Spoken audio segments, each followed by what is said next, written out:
Hello friends, Thangalaan படத்துலேருந்து பார்த்தீங்கன்னா இப்போ ஒரு வேறு லெவல் அப்டேட் ஒன்று வெளிவந்திருக்கு. அது என்ன அப்படிங்கிறத பற்றி இந்த ஒரு வீடியோவில் பார்க்கலாம். அதுக்கு முன்னாடி நம்ம சேனலை இன்னும் சப்ஸ்கிரைப் பண்ணலாம், சப்ஸ்கிரைப் பண்ணிக்கிங்க.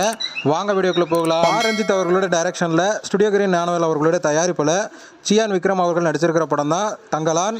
இந்த படம் கோலார் சுரங்கத்தில் வேலை பார்க்குற அடித்தட்டு மக்களுடைய பிரச்சனையை சொல்கிற கதையாக இந்த படம் உருவாயிருக்கு. இந்த படத்தோட ஷூட்டிங்லாம் கம்ப்ளீட் ஆகி படத்தோட போஸ்ட் ப்ரொடக்ஷன் வேலையிலும் பார்த்தீங்கன்னா கம்ப்ளீட் ஆகிடுச்சு. கூடிய விரைவில் படத்தோட டீசரை ரிலீஸ் பண்ண போகிறாங்க அப்படிங்கிற மாதிரியும் சொல்லப்படுது. அது மட்டும் இல்லாமல் எந்த நேரத்துலையும் படத்தோட ஃபர்ஸ்ட் சிங்கிளை ரிலீஸ் பண்ணுறதுக்கு படக்குழு பிளான் பண்ணியிருக்கிறதாகவும் சொல்லப்படுது. அதே போல் படத்தை பார்த்தீங்கன்னா எலெக்ஷன் முடிஞ்சதுக்கப்புறம் மே 11th ரிலீஸ் பண்ணுறதுக்கு படக்குழு பிளான் பண்ணியிருக்காங்களாமா. அதே போல் நெக்ஸ்ட் வீக்ல இருந்து பார்த்தீங்கன்னா படத்தோட ப்ரொமோஷனை ஸ்டார்ட் பண்ண போகிறாங்க அப்படிங்கிற மாதிரியும் சொல்லப்படுது. ஸோ கூடிய விரைவில் பார்த்தீங்கன்னா படத்தோட ரிலீஸ் டேட்டை அஃபிஷியலாக அனௌன்ஸ்மெண்ட் பண்ண போகிறாங்க. ஓகே ஃப்ரெண்ட்ஸ், சியான் விக்ரம் அவர்களுடைய தங்கலான் படத்துக்காக யாரெல்லாம் வெயிட் பண்ணுறீங்க அப்படிங்கிறத கமெண்ட்ல சொல்லுங்க. இந்த வீடியோ பிடிச்சிருந்தா லைக் பண்ணுங்க, ஷேர் பண்ணுங்க. இது போன்ற தமிழ் சினிமா செய்திகளை தெரிந்து கொள்ள நம்ம சேனலை சப்ஸ்கிரைப் பண்ணி சப்போர்ட் பண்ணுங்க. அடுத்த ஒரு வீடியோவில் பார்க்கலாம்.